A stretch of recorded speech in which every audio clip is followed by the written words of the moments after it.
In this video, we are going to be looking at how to add and subtract fractions with unlike denominators. Sometimes we just call these unlike fractions. To help us lay the foundation for this process, we're going to review really quick how to add fractions with like denominators. So if you recall back from 4th and 5th grade, when you were adding fractions with like denominators, you sometimes would use a visual model. So we're going to use that here. So let's say we had 1/3 plus 1/3. Think of it like a bar model. So if you were to have 1, this is your whole. Basically, you're adding, let's say, 1/3 plus another 1/3. How many thirds do you have? 1, 2. I have 2 thirds. So I have 2 pieces that are a 1/3 size. So this denominator, I want you to think of it like a unit. And then the numerator is how many of them you have. All right, so let's look at that same idea, but with the fifths. So the second problem, we have 2/5 plus 1/5. So let's say we had 2/5 plus another fifth, and I'm going to take away this 1 whole because we don't really need it. It just was there to show the relative size. 2/5 plus 1/5, I now have 1, 2, 3 pieces, and the size of the pieces are fifths. So I have 3/5. So we do the same thing when we're working with fractions with unlike denominators, but the distinction is that the starting point, you're adding or subtracting different size pieces. So let's look at over this first problem over here, 3/5 plus 1/10. So here we have 1, 2, 3/5. So that's our first addend, and we're adding 1/10. So the inherent problem with this is that we have different size pieces. We have fifths and tenths. So think of it like you're adding apples and oranges, or you're adding dogs and cats. Like they're not the same unit. So you need to do something to convert them so that they have the same denominator, or we're talking about the same size pieces. And the way you go about doing that is you find a common denominator.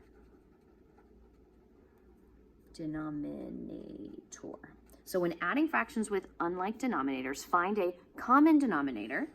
Okay, so how would I do that here? Well, I see I have fifths and I have tenths. So basically, we're going to go back to this 1 whole again.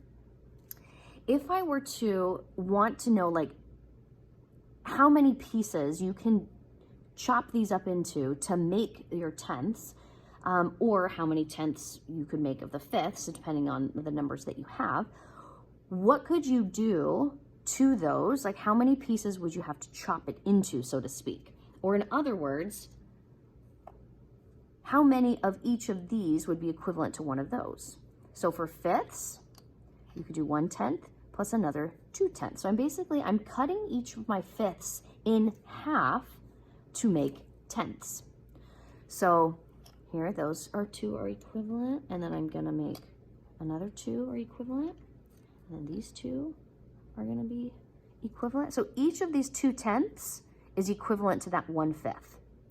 So my 3/5, I'm gonna put them in the language of tenths, or I'm gonna convert them. So I have 2, 4, 6. So this 3/5 becomes a 6/10.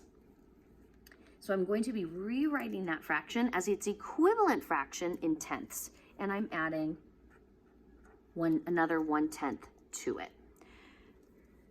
So how many do I have in all? 1, 2, 3, 4, 5, 6, 7.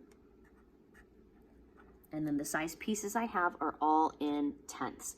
Now, the way that I knew that the fifths needed to be broken into tenths is that I know that fifths, or 5, can go into 10, right? So 1 is a factor of another. So when you have a situation like that, the conversion is fairly simple. So think of it like you're finding an equivalent fraction. So I'll take this out of the way for now. So if I have fifths and I want to make them into tenths, I'm then going to say, how many times greater is 10 than 5? So I'm finding the equivalent fraction. So 5 times 2 is 10. So what I do to the denominator, I need to do to my numerator. Let me scoot that down a bit. So times 2, 1 times 2 is 2. So I can do that for each one of my unit fractions, or I can just do it with the original number I started with. So I started with 3/5, and I want to convert it to tenths. So 5 goes into 10 2 times, so times 2. And then I do the same thing to my numerator, times 2. So 3 times 2 is going to be 6, so that's 6/10. So this process you see here with finding the equivalent fraction is the same thing as we illustrated with these models. It's just a little bit quicker. All right, now sometimes you're going to have fractions where one does not go into the other. So it's a little bit trickier, a little bit longer, but the same process occurs. So the first fraction I have is 2/8 plus 1/6. And I want to know if I combine those, how many do I have in all? Well, I see that I have different sized pieces, so I can't just add them directly. And the second problem I see is 6 can't go into 8, and 8 can't go into 6, meaning I can't take any of these and line them up where one fits in the other without anything hanging off or missing, right? So they're not divisible by for one another. So I have to think, what can I do to these numbers to then find a common denominator? So it's basically skip counting by each of these values. If I skip count by 8s and I skip count by 6s, when is the first time I land on the same number? Sound familiar? This is least common multiple.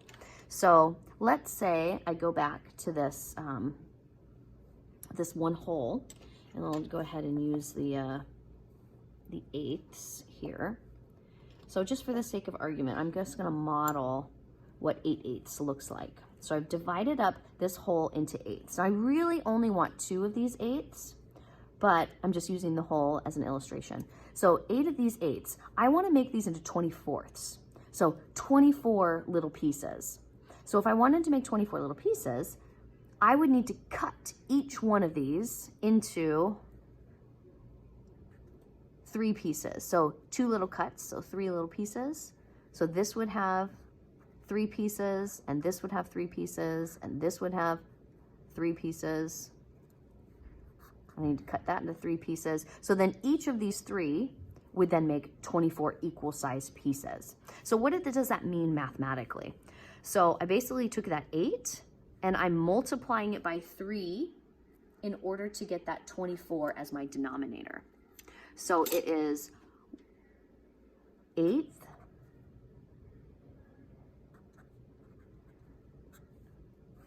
times 3, and I'm going to do the same thing to my numerator, times 3 to get the equivalent. So 3 24ths. So this little 1/8 size piece is equivalent to 1, 2, 3 of that whole 24. Okay, so I can then go back over here. I don't really want 1/8. What I really want is 2/8. So that would then be 2 of these, 3 6 of them. So the shortcut, you can do the same process, but you're doing 2/8 is equal to how many 24ths?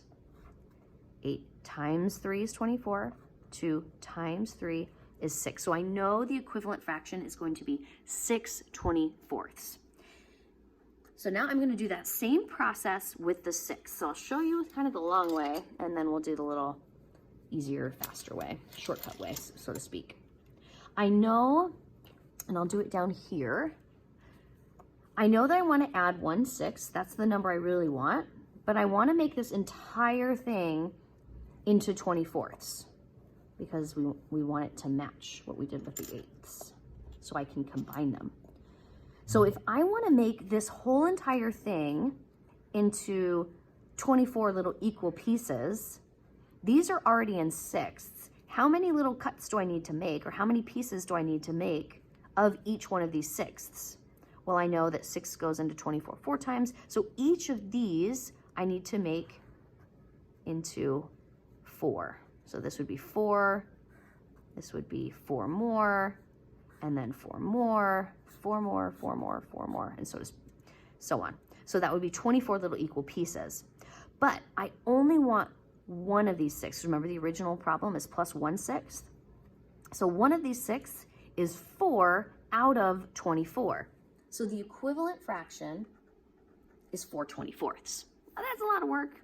So you don't really need to do all of that. The shortcut is to then find that equivalent fraction of 1/6 is equal to how many 24ths? 6 goes into 24 4 times, so times 4. and I do the same thing to my numerator, times 4, and that's where I get that 4 24ths.